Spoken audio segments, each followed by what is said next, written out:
East India company 1498 में पुर्तगाली खोजकर्ता वास्को डे गामा के दक्षिण भारत के कैलिकट में आने के साथ ही यूरोपीय खोजकर्ता भारतीय तटों पर पहुंचने लगे थे। उनका मुख्य उद्देश्य लाभदायक मसाला व्यापार था। सन 1600 के अंत में इंग्लैंड की महारानी एलिजाबेथ ने व्यापारियों के एक बड़े समूह को ईस्ट इंडीज, भारत और दक्षिण पूर्वी एशिया के साथ व्यापार करने के लिए एक नई ट्रेडिंग कंपनी बनाने की अनुमति दी, जो बाद में ईस्ट इंडिया कंपनी बन गई। 1617 में सर थॉमस रो मुगल बादशाह जहांगीर के पास सूरत में एक फैक्ट्री बनाने की अनुमति लेने पहुंचे। 2 वर्षों के भीतर उन्हें अनुमति दी गई। 10 वर्षों के भीतर एक और फैक्ट्री बॉम्बे में शुरू की गई, जो कंपनी की हेडक्वार्टर बनी। जल्द ही भारतीय क्षेत्रों का विभाजन 3 प्रेसिडेंसी में कर दिया गया, जो थी कलकत्ता, बॉम्बे और मद्रास।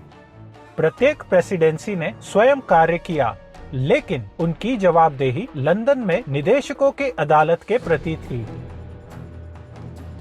इस कंपनी ने बड़ी चतुराई से त्रिकोणीय व्यापार किया। उन्होंने भारतीय वस्तुओं के लिए इंग्लैंड के सोने और चांदी के सिक्कों का आदान प्रदान किया। इसके बाद वे चीन में इसका उपयोग कर वहां खरीदी गई वस्तुओं की कीमतों में सब्सिडी देते थे। इस प्रणाली का उपयोग कर कंपनी ने भारी लाभ कमाया और अमीर बन गई। लेकिन कंपनी में भ्रष्टाचार था और इस वजह से उसके लाभ में कमी आ गई। उन्होंने और ज्यादा राजस्व जमा करने हेतु गरीब जमींदारों से जबरदस्ती नकद में कर का भुगतान कराया। साहूकारों की मदद से उन्होंने उन सब लोगों की जमीनों पर कब्जा कर लिया जो ऋण चुकाने में असमर्थ थे। इसके विरोध में लोगों में असंतोष और गुस्सा था। 1757 में सेना का नेतृत्व कर रॉबर्ट क्लाइव ने बंगाल के नवाब सिराजुद्दौला को पराजित कर दिया। इस जीत के साथ कंपनी व्यापारियों के संघ से बड़ी अज्ञात भूमि के शासकों में बदल गई और यहाँ से ब्रिटिश राज का जन्म हुआ। 1765 में कंपनी ने बंगाल पर कब्जा कर लिया था। उन्होंने बिहार और उड़ीसा में मुगल सम्राट की ओर से राजस्व एकत्र करना शुरू कर दिया था। बंगाल के गवर्नर जनरल वॉरेन हेस्टिंग्स ने सैन्य जीत हासिल की और इस तथ्य को स्थापित किया कि वे मुगलों के प्रति जवाबदेह नहीं थे।